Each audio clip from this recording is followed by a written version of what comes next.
নমস্কার বন্ধুরা, সাথী কিচেনের আবারও এক নতুন রেসিপিতে আপনাদের সবাইকে স্বাগত। কাঁচা আম ফুরিয়ে যাওয়ার আগে বানিয়ে ফেলুন এইরকম লোভনীয় আম কাসুন্দি।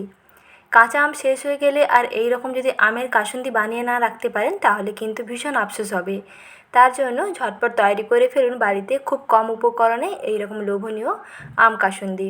কাঁচা আম শেষ হওয়ার আগেই কাঁচা আমটা থাকতে থাকতেই তৈরি করে ফেলুন, আর একবার বানিয়ে আপনারা বছর জুড়ে সংরক্ষণ করে খেতে পারবেন। তাহলে আসুন আজকে সহজ রেসিপিটি দেখে নিন। আর রেসিপিটি ভালো লেগে থাকলে প্লিজ একটা লাইক করবেন। আম কাসুন্দি তৈরি করতে প্রথমেই লাগবে কাঁচা আম। আর এই সময় গরমকালে প্রচুর পরিমাণে কাঁচা আম পাওয়া যায়। কাঁচা আমটা পাকার আগেই, অর্থাৎ কাঁচা আম শেষ হয়ে যাওয়ার আগেই তৈরি করে ফেলুন এইরকম আম কাসুন্দি। প্রথমে কাঁচা আমের খোসা ছাড়িয়ে নিতে হবে। কাঁচা আমের খোসা ছাড়িয়ে নিয়ে তারপরে একটি গ্রেটার দিয়ে এই আমটাকে খুব ভালো করে গ্রেট করে নিতে হবে। আর কাঁচা আম যখন গ্রেট করবেন তখন এইরকম ছোট গ্রেটার নেবেন, তাহলে আমের ঝারিগুলো খুব সুন্দরভাবে বোঝা যাবে। আর না হলে কিন্তু অনেকেই এই আমটাকে পেস্ট করে নেয়, কাঁচা আমকে মিক্সচার গ্রাইন্ডারে নিয়ে পেস্ট করে নেয়, সেটাও করতে পারেন। তবে তার থেকে আমার মনে হয় এইরকম যদি আমটাকে গ্রেট করে নেওয়া হয় তাহলে কাসুন্দির মধ্যে এই আমগুলো যখন মুখের মধ্যে পড়বে খেতে কিন্তু দারুণ লাগবে, টেস্টটা দেখবেন অনবদ্য লাগবে। তার জন্য এরকম ছোটো ফুটোওয়ালা গ্রেটার দিয়ে ভালো করে আমটাকে গ্রেট করে নেবেন। আর আম ছাড়িয়ে নিয়ে তারপরে ধুয়ে পরিষ্কার করে নেবেন। আম গ্রেট করার পরে কিন্তু আমগুলোকে আর ধুবেন না, তাহলে আমের মধ্যে জলের পরিমাণ প্রচুর হয়ে যাবে। আর কাসুন্দি বেশি দিন সংরক্ষণ করতেই পারবেন না, তার আগেই দেখবেন নষ্ট হয়ে যাবে। এইরকম দেখুন বীজটাকে ফেলে দিচ্ছি, বাদবাকি আমের যে শাঁসটা ছিল সম্পূর্ণটাকে এরকম ভালো করে গ্রেট করে নিলাম। আমের এই ঝাড়িগুলোকে এখন একটু ছাঁকনি দিয়ে ছেঁকে নিতে হবে, না হলে একটি সুতির কাপড়ের মধ্যে নিয়ে চেপে চেপে এর থেকে যে রসটা আছে তা বের করে দেবেন। এই আমের ঝারিগুলো থেকে জলটা বের করে দিতে হবে, তাহলে আমের কাসুন্দিটা দেখবেন অনেক দিন পর্যন্ত ভালো থাকবে।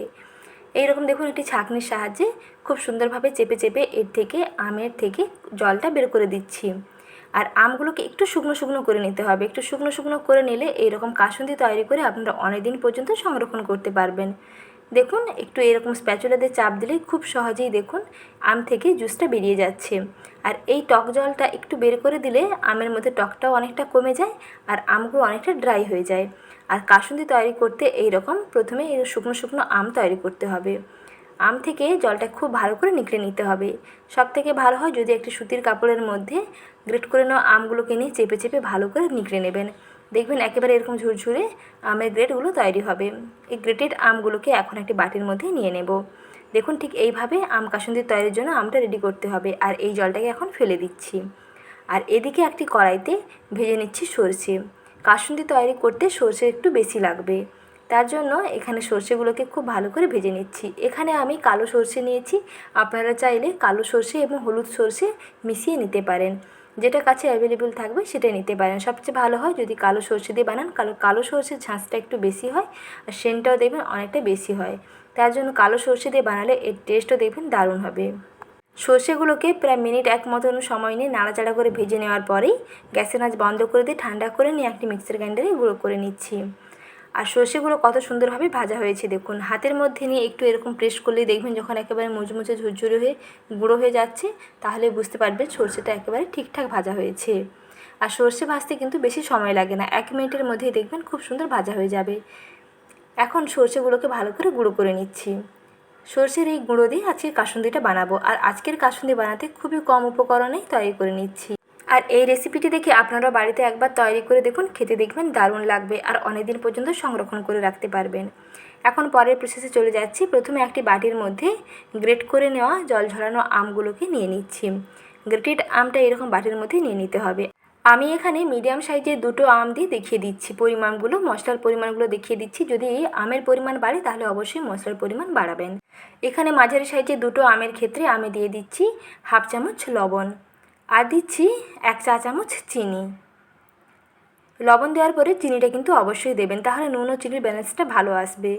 আর দিচ্ছি 1 চা চামচের 3/1 আদা বাটা, আর দেবো 1/2 চামচ হলুদ গুঁড়ো, আর দেবো 1/2 চামচ শুকনো লাল লঙ্কার গুঁড়ো। এটা একেবারে শেষে দেবো, তার আগে আমি 1 চামচ ভিনিগার দিয়ে দিচ্ছি।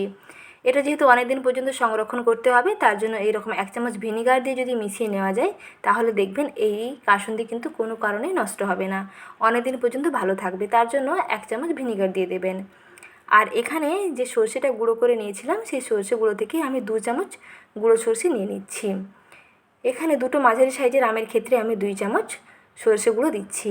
যদি আমের পরিমাণ বাড়ে তাহলে অবশ্যই বন্ধুরা সরষে গুঁড়োর পরিমাণটা একটু বাড়াবেন। এখন সব কিছুকে ভালো করে মিশিয়ে নেব। দেখুন একটু ড্রাই লাগছে, তার জন্য এখানে কিন্তু সরষের তেল অ্যাড করতে হবে।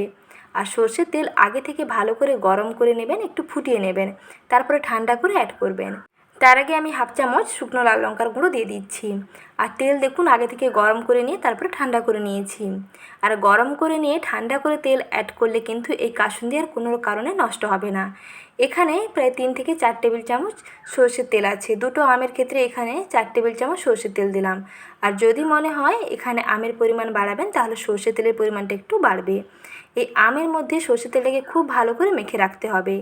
দরকার হয় এরকম দেখুন আমের ওপরে সরষের তেলটা এরকম ভেসে ভেসে থাকবে, তাহলে কাসুন্দি দেখবেন আর কোনো কারণে নষ্ট হবে না।